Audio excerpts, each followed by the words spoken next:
കേരളത്തിൻ്റെ മെയിനായിട്ടുള്ളൊരു അവസ്ഥ പറഞ്ഞുതരാം. ഏത് സർക്കാർ ഭരിച്ചാലും ആരെയും ഒരാളിനെ മാത്രമായിട്ട് പറയാനില്ല.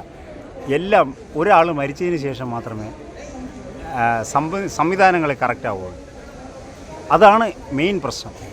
ഒരാൾ മരിക്കണം, ഒരു ബലി കൊടുക്കണം, എന്നാലേ സംവിധാനങ്ങൾ കറക്റ്റ് ആവുന്നുള്ളൂ. അതാണ് ഇവിടുത്തെ ഏറ്റവും വലിയ പ്രശ്നം. ഒരു പെയിൻ്റ് അടിപ്പണിക്കാരൻ പോലും ഒരു ഫ്ലാറ്റിൻ്റെ മുകളിൽ പോയി പെയിൻ്റ് അടിക്കാൻ പോകണമെങ്കിലും അവൻ ബെൽറ്റ് ഇട്ടാണ് ഇറങ്ങണത്.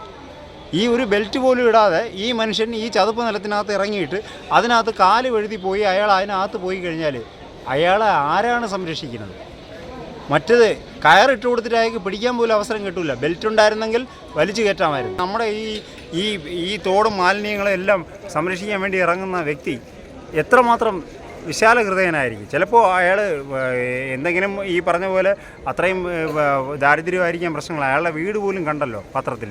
ഇത്രയും ഉള്ള ഒരു വ്യക്തി 1500 രൂപയ്ക്ക് ഈ കാര്യം എന്ന് പറഞ്ഞാൽ ഇത്രയും ജോലി ചെയ്യുന്ന ആ ഒരു വ്യക്തി ഇറങ്ങുമ്പോഴത്തേക്ക് അയാൾ എത്ര പേരുടെ ശരീരത്തിലാണ് ഇനി ഇൻഫെക്ഷൻ ഉണ്ടാകുന്നതെന്ന് കണ്ടറിയാം.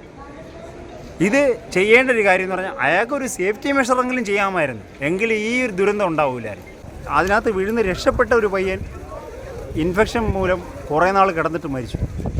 ഇതിനകത്തുനിന്ന് ഈ മനുഷ്യൻ ജീവിച്ചിരുന്നാൽ പോലും ജീവിക്കാൻ പറ്റാത്ത ഒരു അവസ്ഥയിലോട്ടായിപ്പോവും. അപ്പോൾ ജനാധിപത്യം എന്ന് പറഞ്ഞാൽ ജനങ്ങളുടെ ആധിപത്യമാണ്.